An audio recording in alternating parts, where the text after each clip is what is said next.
toutes les légumes sont bons pour le corps. C'est ce que je croyais en tant que médecin. Mais cette croyance a bien failli détruire les reins de ma femme. Elle souffrait de diabète et d'hypertension. Elle adorait consommer des légumes réputés sains, mais ces mêmes légumes étaient en réalité les premiers responsables de l'inflammation généralisée dans son organisme. C'est ce jour-là que j'ai compris que, même nous, les médecins, pouvons nous tromper. Alors j'ai décidé de repartir de zéro. J'ai passé en revue, une par une, les variétés de légumes les plus courantes dans notre alimentation. Et ce que j'ai découvert m'a glacé le sang. Certains peuvent réellement prolonger la vie, mais d'autres accélèrent le déclin sans qu'on ne s'en rende compte. Bonjour, je suis le docteur Alexandre Delacour. J'ai 82 ans et cela fait plus de 45 ans que je consacre ma vie à la médecine en tant que spécialiste de la santé des personnes âgées. J'ai travaillé dans des hôpitaux universitaires, des cliniques de rééducation et des centres spécialisés en nutrition, en cardiologie et en néphrologie gériatrique.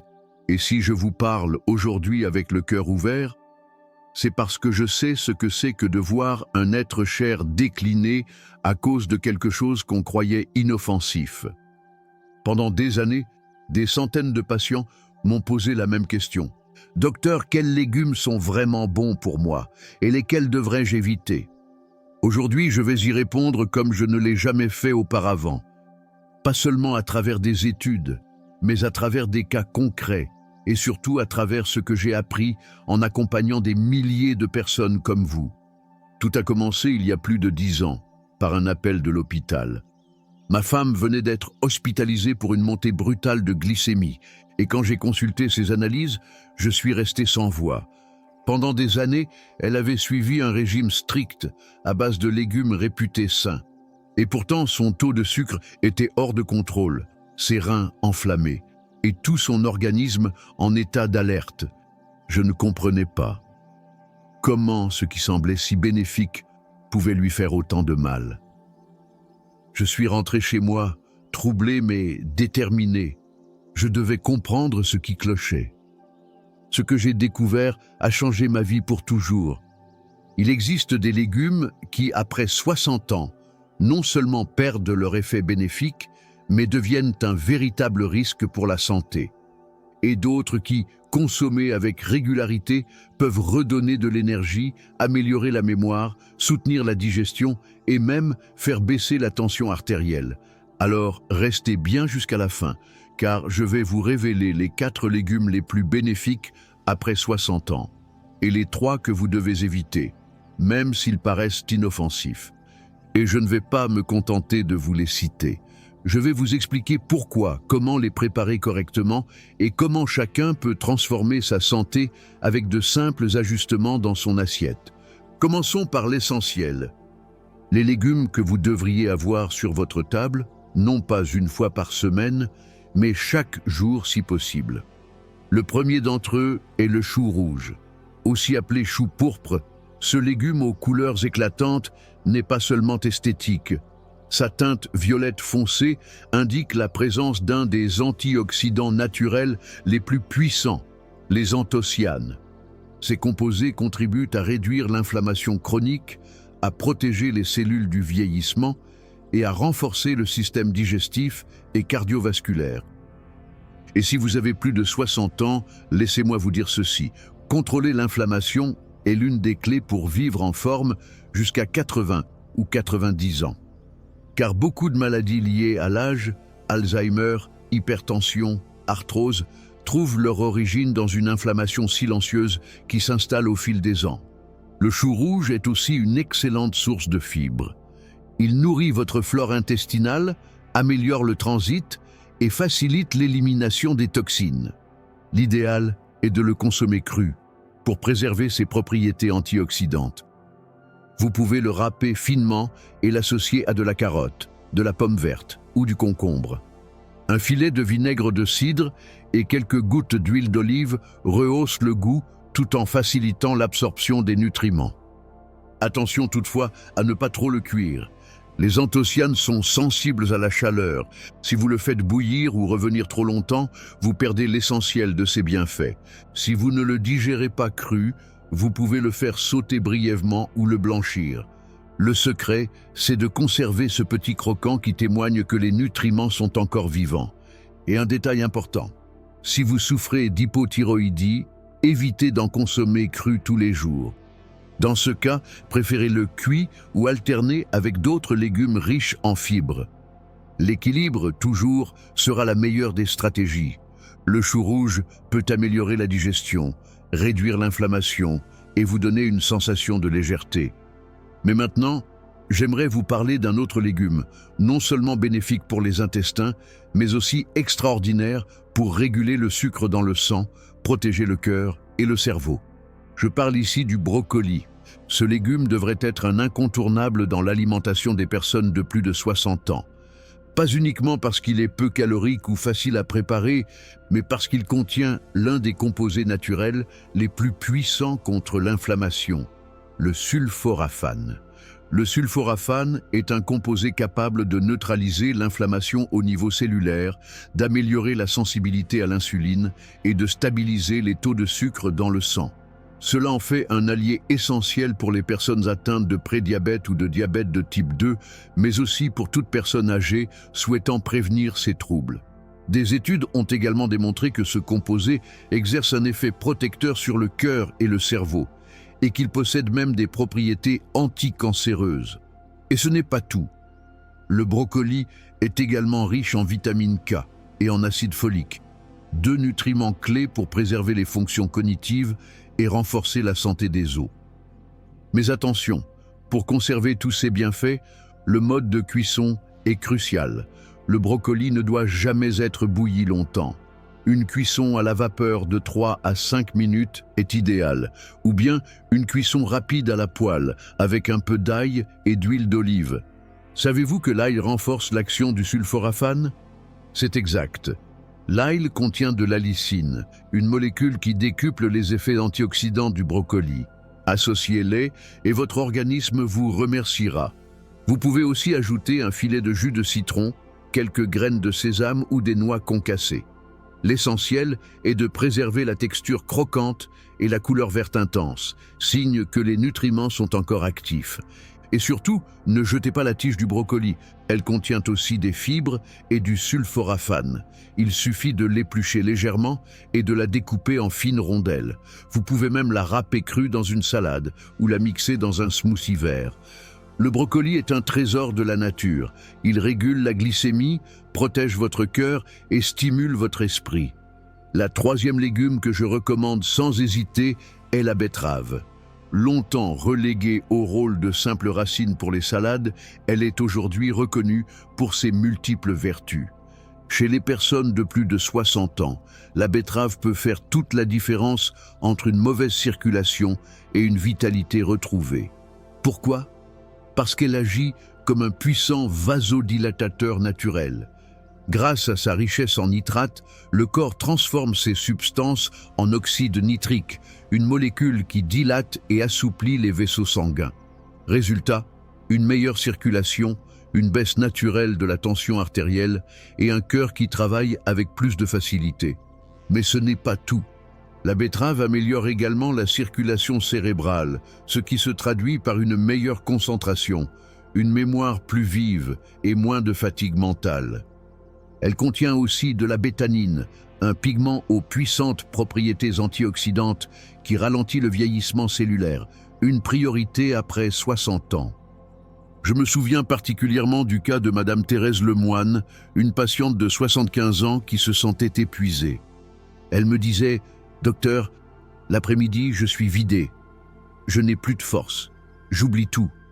Je ne suis plus moi-même. » Je lui ai conseillé un smoothie à base de betterave crue le matin, avec de la pomme, de la carotte et un filet de citron. Elle a suivi le conseil avec régularité. Un mois plus tard, elle est revenue rayonnante. Elle m'a dit en souriant « Docteur, je relis mes romans sans m'endormir au milieu et j'ai plus d'énergie que mes petits-enfants. » Ce n'est pas de la magie, c'est de la physiologie. Une bonne circulation cérébrale transforme vos journées, votre morale, votre perception du monde. La betterave se consomme facilement cuite ou en smoothie. Une fois cuite, elle devient plus sucrée et plus agréable au goût. En l'associant à des fruits comme la pomme verte, on facilite son assimilation. On la trouve aussi sous forme cuite sous vide, prête à l'emploi, ou encore en tranches dans des salades tièdes avec de l'huile d'olive et des noix. Si vous aimez les pickles, vous pouvez en faire des conserves maison, parfaites pour accompagner vos repas. Un point important, une consommation excessive de betterave peut provoquer un effet légèrement laxatif. Une demi-betterave par jour est largement suffisante pour bénéficier de ses vertus sans inconfort. Et si vous remarquez une coloration rougeâtre dans vos urines ou vos selles, ne vous inquiétez pas. C'est un phénomène totalement inoffensif et normal. Cependant, si vous avez déjà souffert de calculs rénaux, il est préférable d'en parler à votre médecin avant d'en consommer régulièrement. La betterave contient des oxalates qui, en excès, peuvent favoriser la formation de cristaux si votre organisme y est sensible. Dans la grande majorité des cas, toutefois, la betterave est une alliée remarquable pour rester actif, lucide et bien régulé au niveau de la tension. Quand vous réunissez une bonne circulation, une digestion fluide et un taux de sucre bien maîtrisé, votre corps retrouve sa jeunesse. Vous vous sentez plus léger, plus vif, plus enthousiaste. Et c'est exactement ce que je souhaite vous transmettre à travers cette vidéo. Vous montrer que des changements simples peuvent profondément améliorer votre qualité de vie. Maintenant, j'aimerais vous parler d'un légume souvent sous-estimé, mais d'une richesse exceptionnelle pour protéger la vue, le système nerveux et même les os. Et si vous prenez des médicaments pour la tension ou des compléments en fer ou en magnésium, ce légume va particulièrement vous intéresser. Il s'agit des épinards. Sans aucun doute l'un des légumes les plus complets que vous puissiez intégrer à votre alimentation après 60 ans. Bien plus qu'une simple feuille verte, l'épinard est une source naturelle de nutriments agissant sur 3 plans essentiels, la vision, la mémoire et la santé osseuse. Ce qui le rend si particulier, c'est sa concentration très élevée en lutéine et en zéaxanthine. 2 antioxydants puissants qui protègent les yeux des effets nocifs de la lumière, préviennent la dégénérescence maculaire liée à l'âge et ralentissent le déclin de la vue. Mais ces molécules ont aussi un effet neuroprotecteur. Elles aident à préserver les fonctions cognitives, à maintenir l'agilité mentale et à réduire les risques de troubles neurodégénératifs. Et ce n'est pas tout. L'épinard est également riche en fer, en acide folique et en magnésium. Le fer aide à prévenir l'anémie, fréquente chez les seniors qui perdent l'appétit ou assimilent moins bien les nutriments. L'acide folique, lui, soutient la régénération cellulaire. Quant au magnésium, il est indispensable à la fonction musculaire, à l'équilibre nerveux et même à la qualité du sommeil. Car oui, en vieillissant, bien dormir devient un défi. Et cela affecte tout, l'humeur, la concentration, l'immunité. Les épinards peuvent être consommés de 1000 façons, mais il faut connaître un point crucial. Ils contiennent des oxalates qui, en trop grande quantité, peuvent favoriser la formation de calculs rénaux. La bonne nouvelle, c'est que la cuisson réduit considérablement la teneur en oxalates. Donc si vous êtes sujet aux troubles rénaux, préférez les épinards cuits.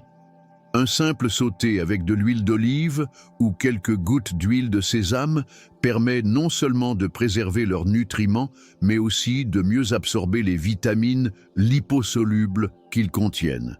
Si vous optez malgré tout pour la version crue, faites-le avec modération, en petites portions, et toujours combiné à d'autres légumes. Jusqu'ici, nous avons vu les légumes qui peuvent réellement transformer votre santé après 60 ans.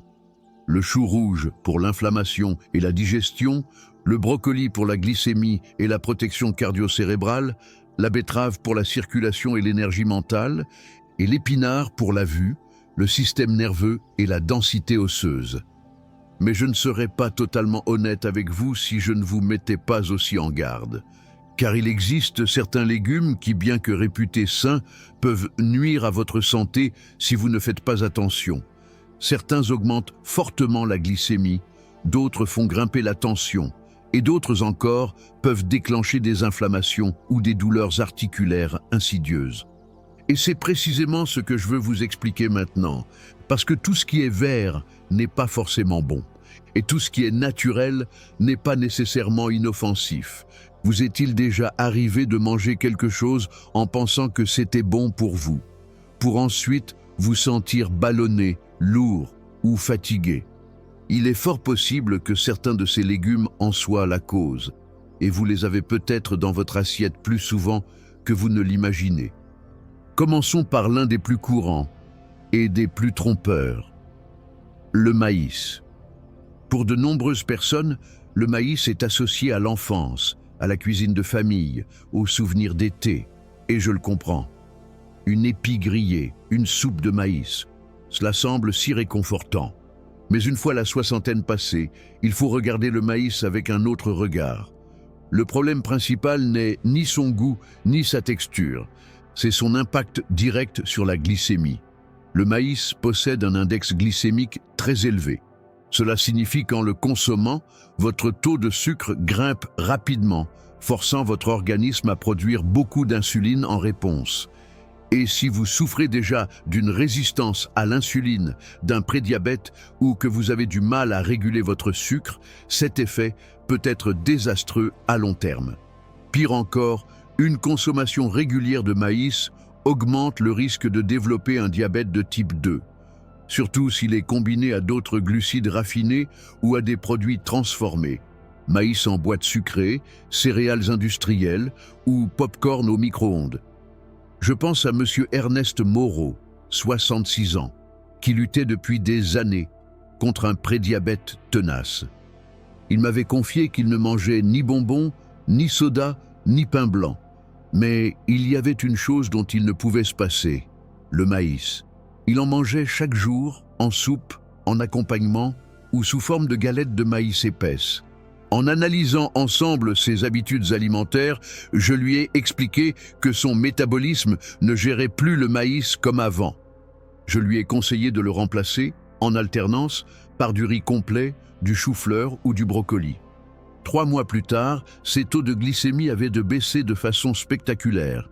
Mais surtout, il me disait se sentir plus léger, avec plus d'énergie et beaucoup moins de somnolence après les repas. Le deuxième légume qui mérite toute votre attention, c'est la pomme de terre. Tellement familière, si douce, si réconfortante, elle semble inoffensive, mais la réalité est un peu plus complexe. Bien qu'elle soit un aliment naturel, la pomme de terre agit dans l'organisme de manière très similaire à un sucre rapide. Son index glycémique est extrêmement élevé, ce qui provoque des pics de glycémie suivis de chutes brutales, un phénomène que l'on appelle montagne russe glycémique. Ces variations soudaines ne fatiguent pas seulement votre pancréas, elles favorisent insidieusement la résistance à l'insuline. Et lorsqu'elle est consommée fréquemment, la pomme de terre peut aussi faire grimper la tension artérielle. Surtout lorsqu'elle est associée à du sel ou qu'elle est consommée sous forme de purée, de frites ou de pommes de terre rôties trop cuites. Soyons clairs, la pomme de terre n'est pas un poison.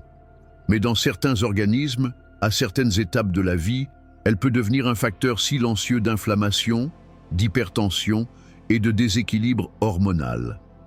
Si vous décidez malgré tout de la consommer, privilégiez-la avec sa peau pour bénéficier de ses fibres et accompagnez-la d'un peu de cannelle ou d'huile d'olive. Ces 2 éléments réduisent l'impact glycémique du repas, mais surtout, soyez attentifs à la quantité et à la fréquence. Enfin, le dernier légume dont je souhaite vous parler aujourd'hui est l'aubergine. Souvent perçue comme noble, douce, parfois même médicinale. Et c'est vrai, elle possède certains bienfaits.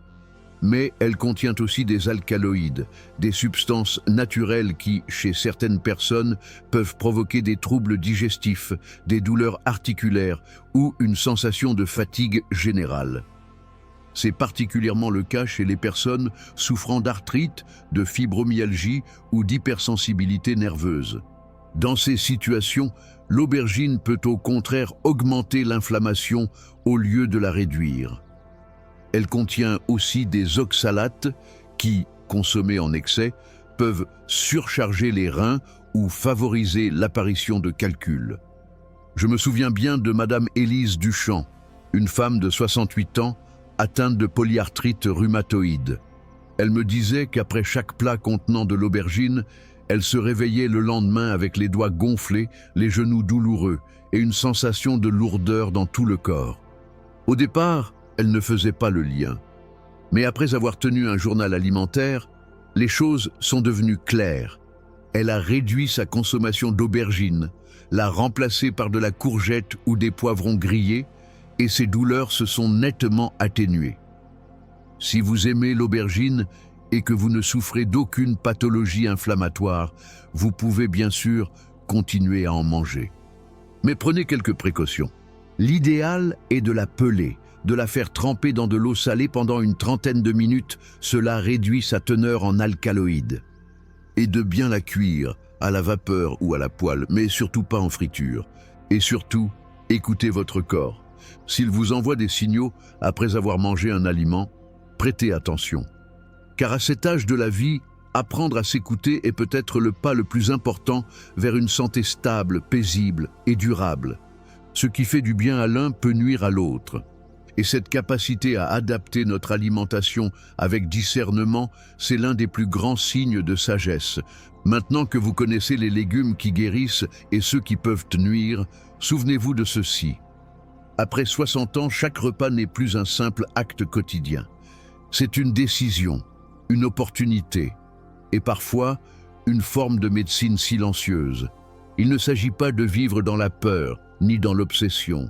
Il s'agit de vivre avec conscience. Et si aujourd'hui vous avez appris quelque chose de nouveau sur votre corps, alors ce message a atteint son but.